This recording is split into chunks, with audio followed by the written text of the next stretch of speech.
Hello, and welcome to the latest edition of Cutting Through.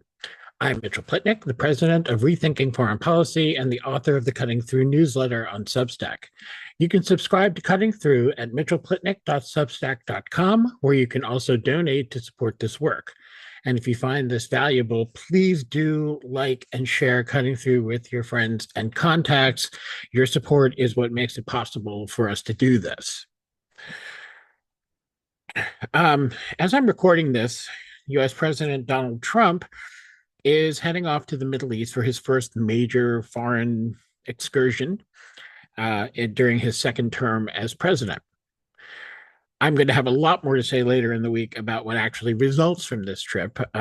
We've already seen some signs of what that's going to look like, but knowing Trump, uh, there's probably a good deal that we're not yet expecting uh, that will come out of this. And in any case, I expect to make more videos and certainly do some more writing on this. So keep an eye out for that. And you can make sure that you see all of my writing by subscribing to the Cutting Through newsletter. What is already, I think, really interesting about this trip is more what it is not including than what it is. And what it is not including is a stop in Israel, which is very unusual for a president, even one just beginning his second term. Um, it's unusual that a president would go to the Middle East as his, for the first time and not include Israel on his itinerary.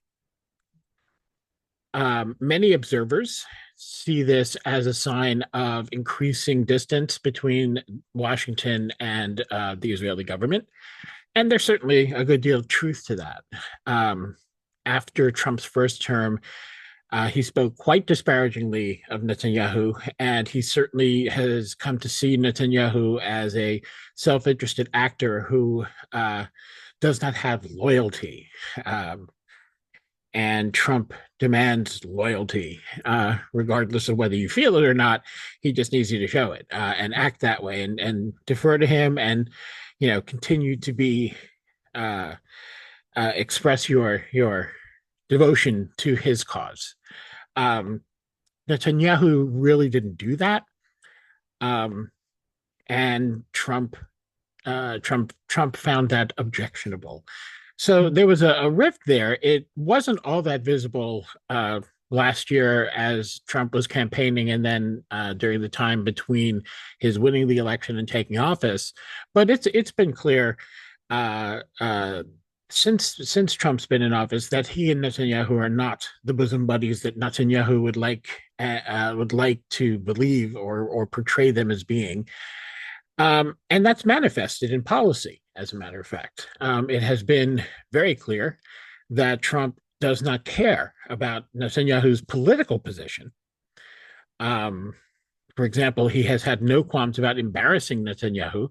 When Netanyahu came to Washington, that was a time where Trump decided to talk about how Netanyahu needed to be more open to discussions with Turkey over the two countries' actions in Syria. Um, he did that publicly in front of the media. He also made other references to, especially to his desire to find a diplomatic resolution to the standoff with Iran over its frankly imaginary nuclear ambitions.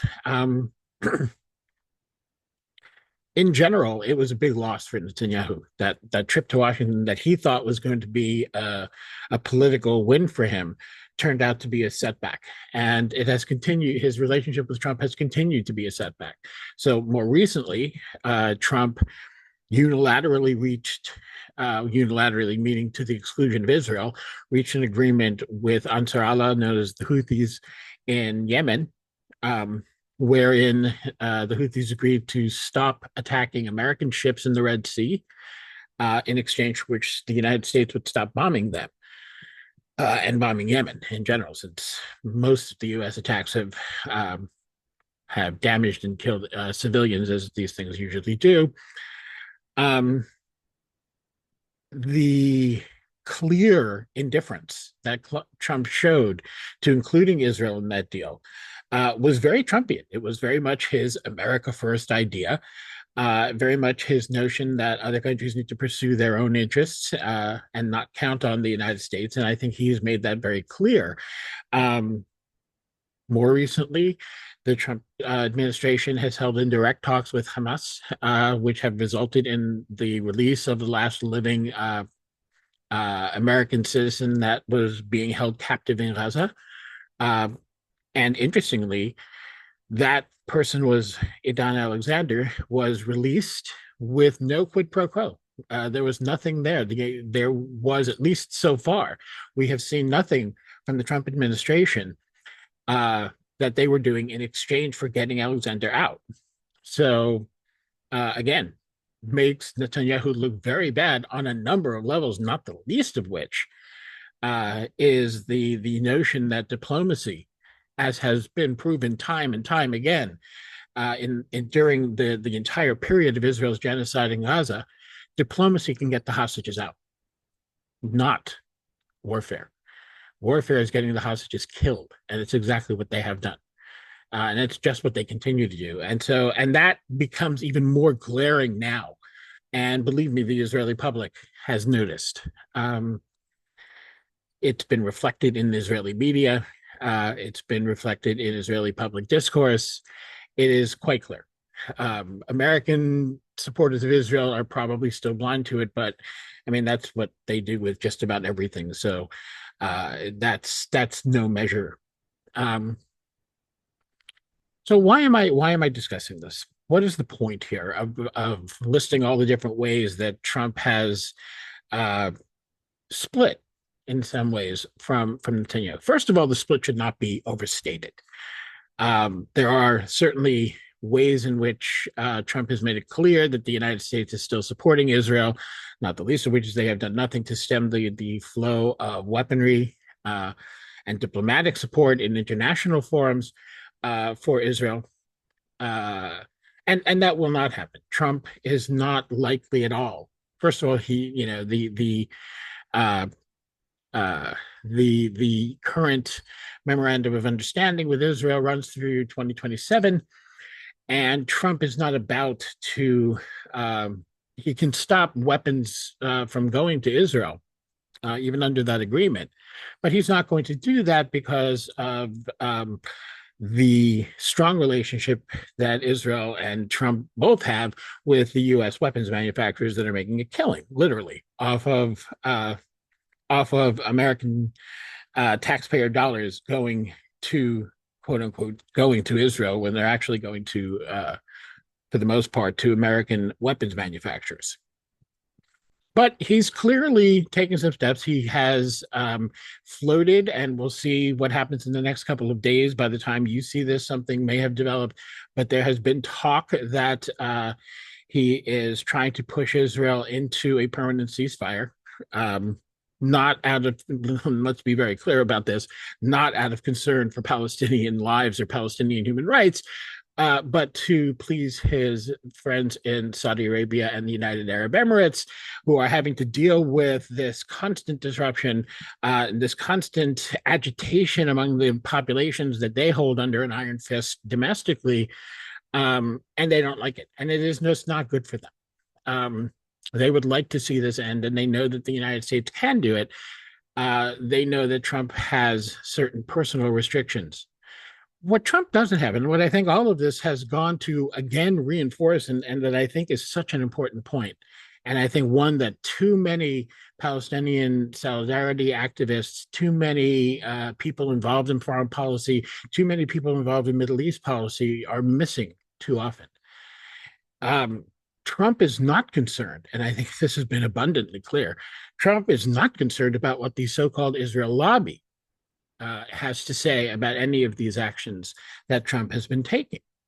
And the lobby itself knows that. You might notice that there hasn't been a great hue and cry from AIPAC, from any pro-Israel organization, whether it be Jewish, Christian, or just sort of far-right military like Foundation for Defense of Democracies, or other groups like that. They've been critical for sure. They have certainly voiced objections to some of Trump's policies and clearly disagree with them. And I think they certainly they have to.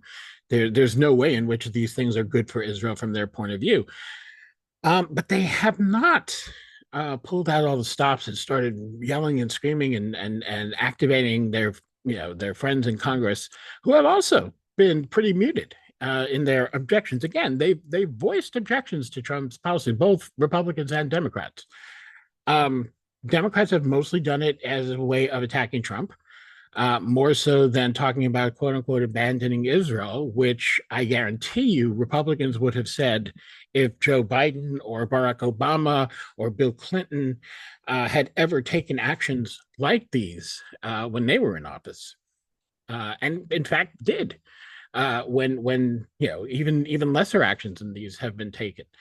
Obama was frequently accused of abandoning Israel, of being hostile to Israel, when he never did anything remotely like these things. More is the pity that he didn't, but he didn't. Um, this should, and I'm sure it won't, and I know that I can already see the counter arguments coming up, but this really should start laying to rest the misguided notion that AIPAC and CUFI and Christians United for Israel and other large and undeniably powerful pro-Israel lobbying groups are the source of America's policy towards Israel and the Palestinians. It is not. They are not. That is not where this comes from.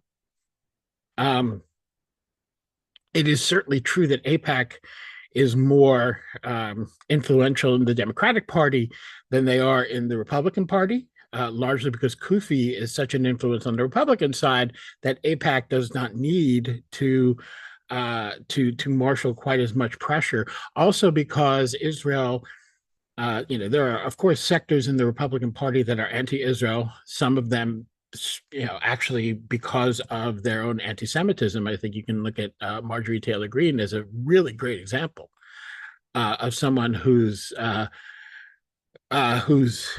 occasional criticisms of Israel are rooted in anti-Semitism.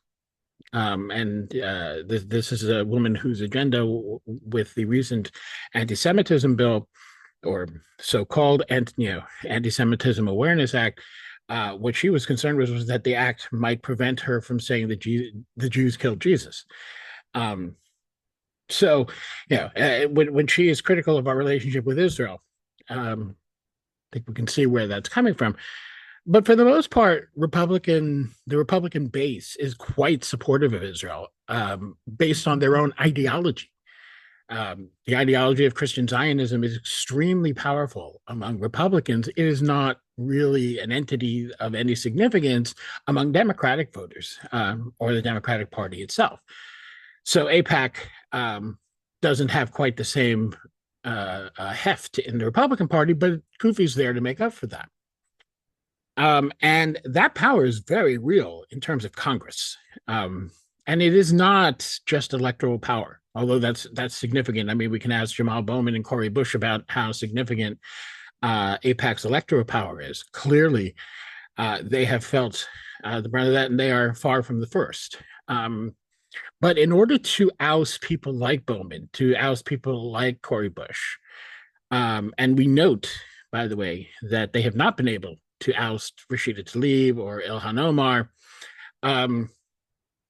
and even to get at Bowman and Bush, they had to come together with not just record-breaking, record-shattering amounts of campaign finance to win those elections. And they had to find weak candidates, which unfortunately they shouldn't have been, but Bowman and Bush both were, not just because of the question of Israel and Palestine. They had other issues in their district that were costing them votes. However, in my view, incorrectly, but it was the case, and that's how AIPAC operates. So they have to be strategic, and even in their strategy of finding weak candidates, they have to marshal an enormous amount of money for congressional races, just unheard of amounts. Particularly for such a special interest kind of lobbying group, on an issue that, let's be honest, most Americans, including American Jews, don't care that much about. It may be important to a great many American Jews, but when you ask American Jews what they're voting on, Israel is never anywhere near the top of the list. It's never in the top five. You know, it's just not the first thing most American Jews, let alone American non-Jews, think of. So, you know, there is, but having said that, if you are in a vulnerable position, AIPAC can make all the difference. Again, Cori Bush and Jamal Bowman can tell you. But their real power, their real strength is actual lobbying, not so much campaign finance as much as lobbying. And I think this is what a lot of people, I think, don't talk so much about. They have long-standing relationships with members of Congress. They have long-standing relationships with senators, with people in the White House, with career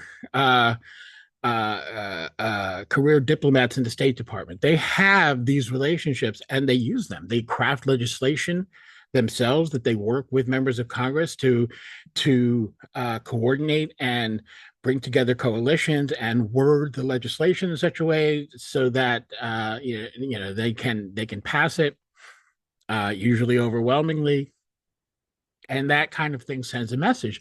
These are powerful things in politics. They matter, and I do not mean by any stretch of the imagination to suggest that they don't. However, it's not the be all and end all, and it is not how policy is made. The real power of AIPAC is in Congress. That means it affects the White House as well, but policy is made in the executive branch, and the influence there is just not nearly the same.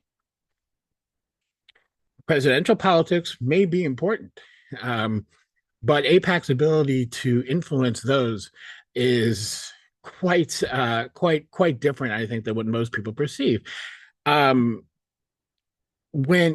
George H.W. Bush in the 1992 election lost significant numbers of votes over Israel, and it is not at all clear that that was the case, but if he did, number one, the biggest factor, which is that there was a third party candidate that was draining a lot of votes specifically from him, being Pat Buchanan, is one of the places that people might have gone.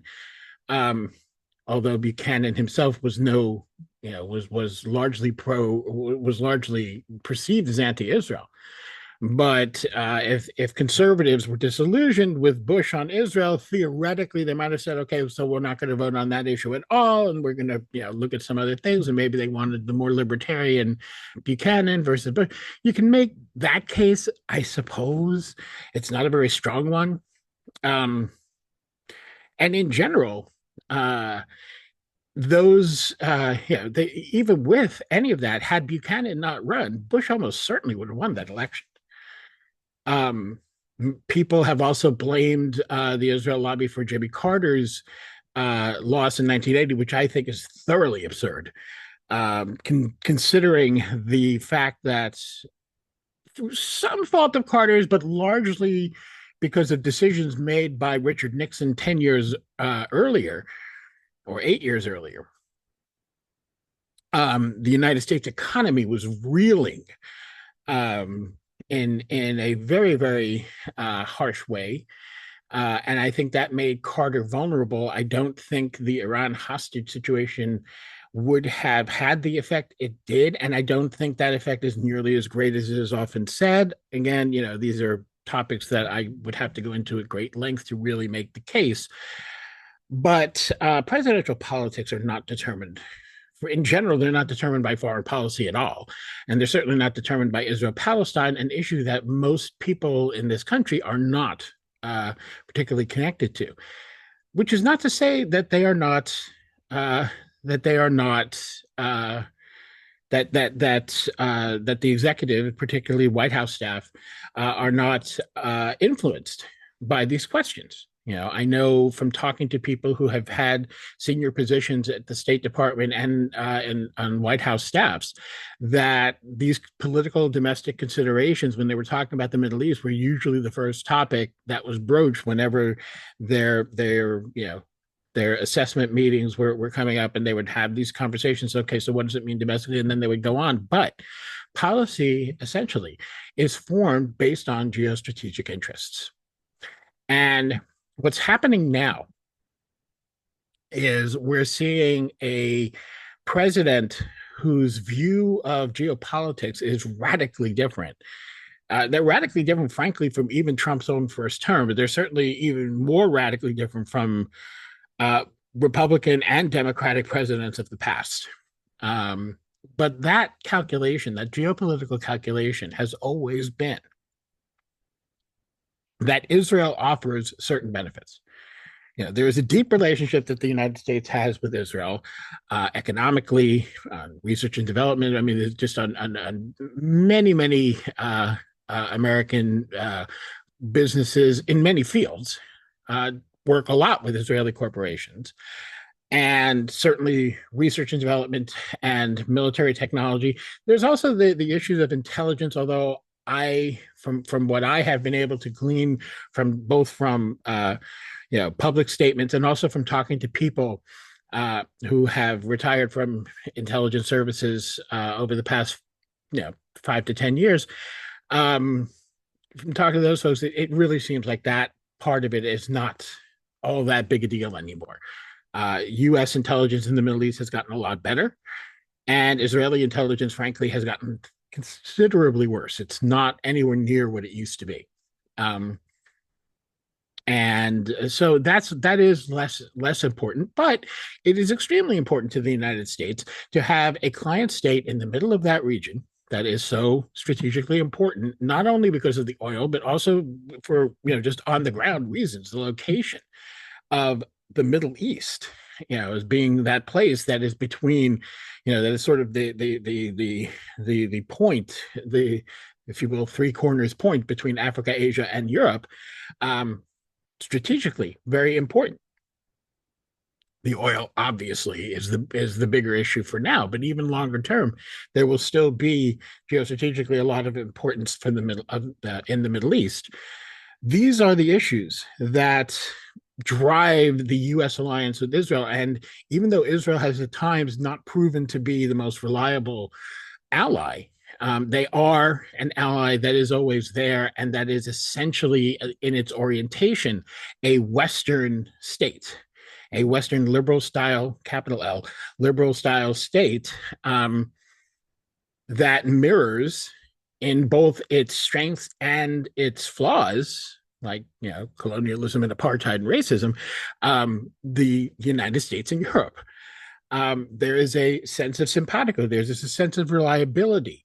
There is a sense also, because of Israel's democratic structures that encompass all the citizens of Israel. Obviously the occupied West Bank and has complicate these matters, which is one reason that the occupation has never been particularly popular here in the States. But the basic democratic structures that govern the state of Israel within its 1948 or 49 borders, those are again things that are simpatico with the United States. Not always for the best, I mean, the increasing role of oligarchy in Israel is another. I mean, these are not always, or even often positive factors, but they are similar in the two states, enough so that there is a comfort level that the United States has that they can rely on Israel to remain allied to it, as opposed to Arab states where they, as powerful as the Arab dictatorships have proven to be, and they are the most durable dictatorships on the planet. Decade after decade, the Arab Spring was for the most part weathered by almost all of them. There is still a sense that in countries like that, there could still be an uprising and a change, as we saw, for example, in Iran, as we are now seeing, and we'll see where it lands, because everybody's handling this very, very badly, especially the United States, in Syria.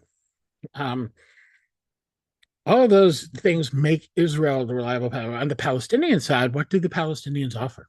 The Palestinians, in a geopolitical sense, the Palestinians have one reason and one reason alone that gets them support around the world, because their cause is just, because they want freedom, because they want self-determination, because they don't want to live under a boot, because they don't want to live in constant fear of the occupying soldier. I'm talking here even before the October 7th and the Gaza genocide. Okay, excluding these sorts of major explosions, where Palestinian militant groups fight back, and Israel stamps them out with an iron fist, as they are doing now, as they did during the Second Intifada, as they did during the First Intifada, as they did frequently, on somewhat smaller scale, periodically, over the years in both the West Bank, but especially in Gaza. The only reason anyone supports the Palestinians, who is not themselves, of course, Palestinian, the only reason is justice. There is nothing else. There is no other reason. The reason we support the Palestinians is because the Palestinian cause is right. And we support it because it is right, because we support people having the same rights we have.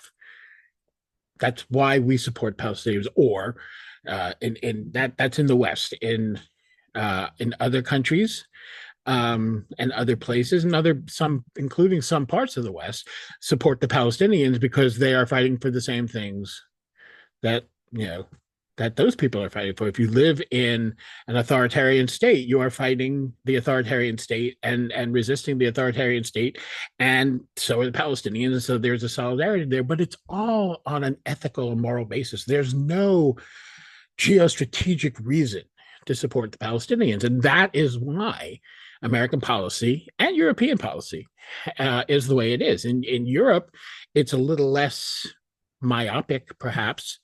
And again, this is where the lobby comes in. The pro-Israel lobby, which does certainly operate in Europe, but is nowhere near as powerful there as it is in the United States.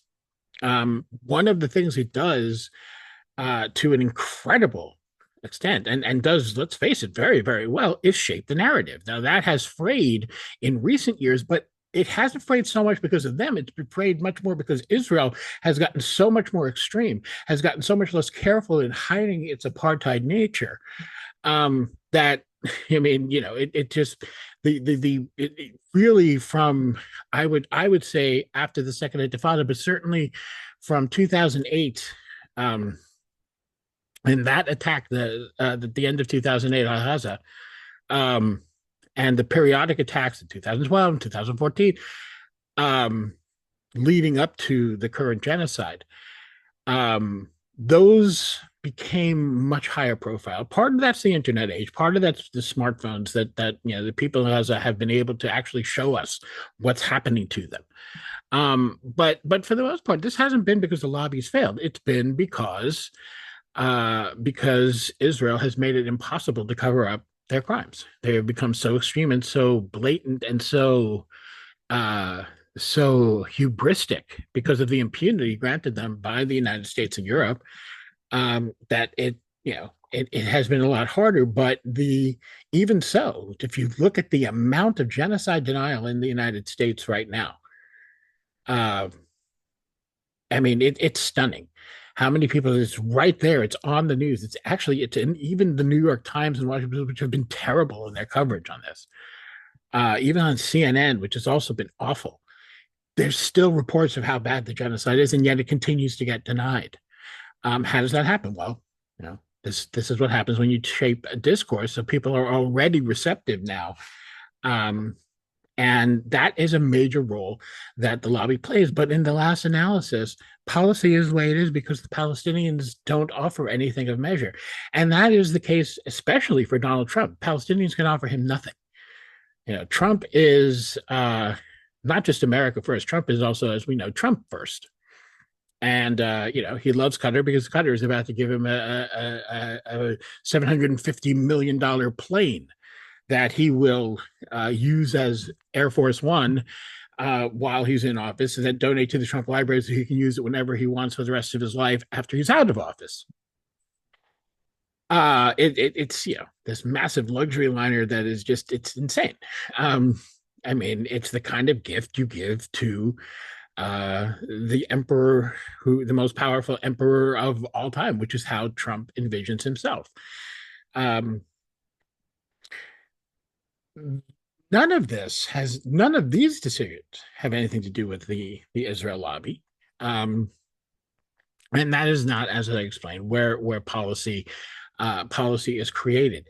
The Israel lobby capitalizes on these things and knows how to use them. They are very smart. They are very strategic, and they capitalize on events as they happen because they've built the foundation to be able to do that. But they do not determine policy. Now, some will argue, well, what about Biden? What about Biden? Well, let me tell you about Biden. Biden, and I argued this, and you can look back at my writings from the day even before Biden got into office, but certain from the day he got into office. I harped on this week after week after week after week before October 7th ever happened. Joe Biden is a true believer. Joe Biden is a zealot for Israel. Joe Biden is so zealous for Israel that long before he had presidential aspirations back in the 1980s, this man was so bloodthirsty for Palestinian lives that even Menachem Begin, a man who during Israel's formation was a wanted terrorist in the Irgun Tzvi Leumi, a man who was the prime minister during the horrific invasions of Lebanon in the early 80s. He heard Biden talk about slaughtering Palestinian women and children, and even he said, I don't want to hear that. Even he said, that is not how we talk about this. That is not how we approach this. Now, did he mean it? Who knows? Did he just think it in polite? Who knows? It doesn't matter. The fact that a U.S. senator at the time could say such things that are so appalling that even the at the time fairly extreme right prime minister of Israel told him to basically shut up. I mean, that's stunning. That's a zealot. And that is what he brought into office. And he maintained that throughout his time. And we have the proof now. I mean, the evidence is there. The polling numbers are there. It is clear that while I wouldn't go so far as to say Gaza cost Kamala Harris the election, it was very clearly a factor. There's no doubt about that. It is very clearly a factor. But Harris was not going to move against Israel in the campaign for a very simple reason. The donors to the Democratic Party didn't want her to, for one thing. And she, like Biden before her, believed in the power of the Israel lobby. This power, the belief in it is what creates it, not the reality. It is the belief in the lobby that creates it. Again, policy is made because of geopolitical factors, and Kamala Harris and Joe Biden, too, both know that. But why would they not consider another course when people were telling them? Not everybody. And this is, again, one of the problems. There's a political sort of conventional wisdom that says you don't go against Israel on the campaign trail. That conventional wisdom is wrong. It was proven wrong in 2024. Israel is bad politics for Democrats. It's good politics for Republicans. Why would genocide not be? But it's bad politics for Democrats. And and we'll see in the next election cycle if more Democrats finally open their eyes and realize this. We can only hope. But that's, again, not where policy is made. These are political campaigns. Policy is not made there. Biden probably realized at the end that the genocide was not doing him any favors and that his support for it was not doing him any favors. I believe it's why he came up with the peace plan that Trump eventually forced Israel into, at least, to carry out the first stage of at the beginning of this year when Trump got into office. Um, but in the last analysis, uh, if the lobby did have something to do with, and let's just for a moment assume it did. Let's say it did have something to do with Harris sticking with the genocide and losing the election in part because of it. Well, that really tells you all you need to know, doesn't it? Because money to political campaigns doesn't do you any good if you lose the election, right? Doesn't matter how much money you have. Money is only good as the votes it buys. Both sides are going to have a lot of money, right? Um, you know, the lack of money was certainly not why the Democrats lost. Um, it was certainly not why Harris lost. But if you're going to lose the election over this issue, I mean, then the lobby doesn't have very much power to actually create policy. So even if it had any of that influence before, and I will continue to maintain it didn't, it doesn't anymore.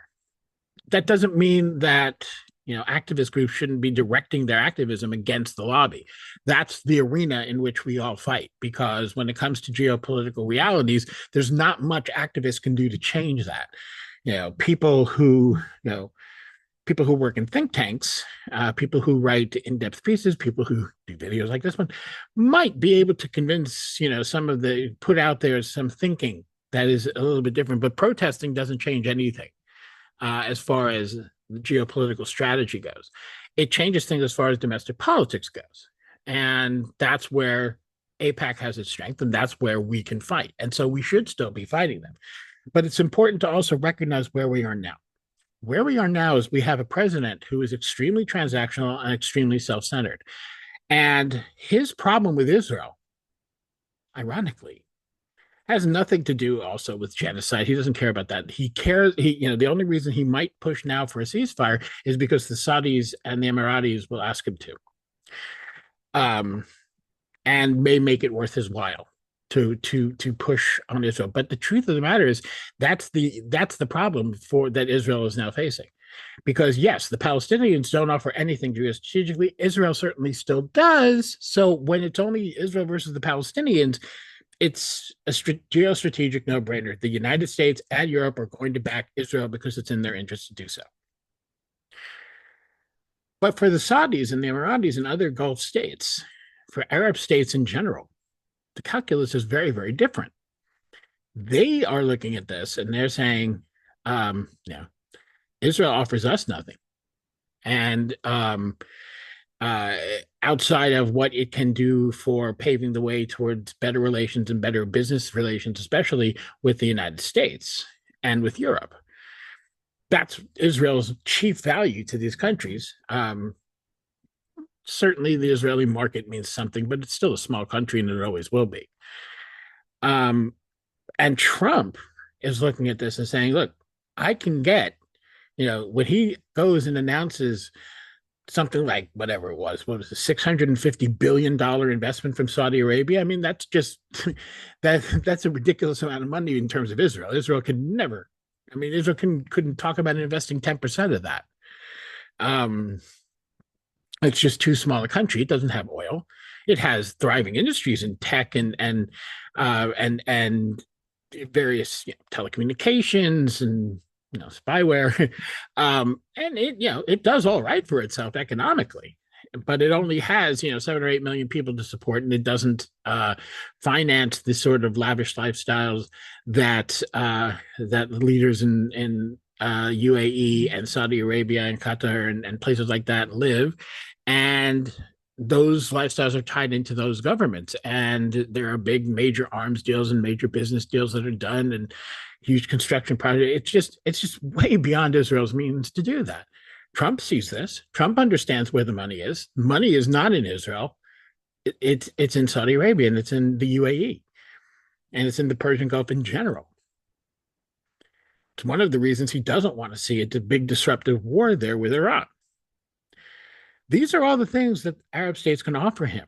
And so we need to recognize as activists and as thinkers, we need to recognize that things are changing. And as long as Trump is in office, and as long as, and I'm sure if he has his way, he'll stay in office beyond 2028. And if he can't, he'll put in somebody who he controls in 2028.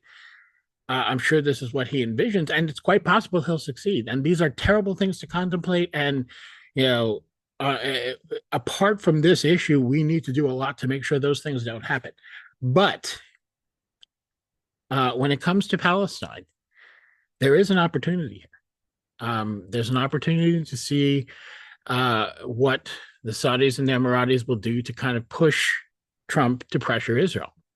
And if Trump decides to really pressure Israel in order to please his Gulf friends, that could really turn some tables. We're already seeing some of it happen. I mean, these unilateral decisions that Trump has made. Again, Trump's only been in office a couple of months, and these unilateral decisions, unilateral meaning again excluding Israel, that he's made are, not the kinds of things we're used to seeing. So, and it's not happening out of the goodness of his heart, and it's not even happening, out of an America First sensibility. It's happening because the Arab states are asking for it and are pressing for it and saying this is important to us and we really need you to do this, and it's also going to be in your best interest to work with us on this because it will help avert a regional war. And I think Trump looks at Israel right now and is saying, this is actually the country that's causing a lot of trouble. He's not going to say that publicly, but at least not yet. But it's leaning more and more in that direction. I don't think it is a coincidence that we get a report of Mike Waltz, who was the national security advisor, was working very closely with Israel, and all of a sudden that comes out, and all of a sudden a few days later he's fired and sent to be the ambassador to the UN, a post that Trump does not care at all about. So there is a lot here, but people who look at AIPAC and look at what they did to Jamal Bowman and Cori Bush and despair, it's time to perk up, because AIPAC is not decisive. It never was, really. They always worked within U.S. policy. They didn't work to shape it. But their power is very much diminishing, and they're particularly diminished with this president.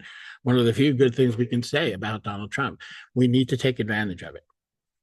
So again, please like and subscribe. You can get more of this analysis. You can help support this work. There's going to be a lot more coming once the outcome of Trump's Mideast trip is clearer throughout this week. So please support this work. It can't continue without you.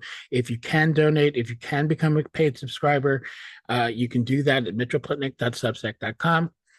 And I will talk to you soon.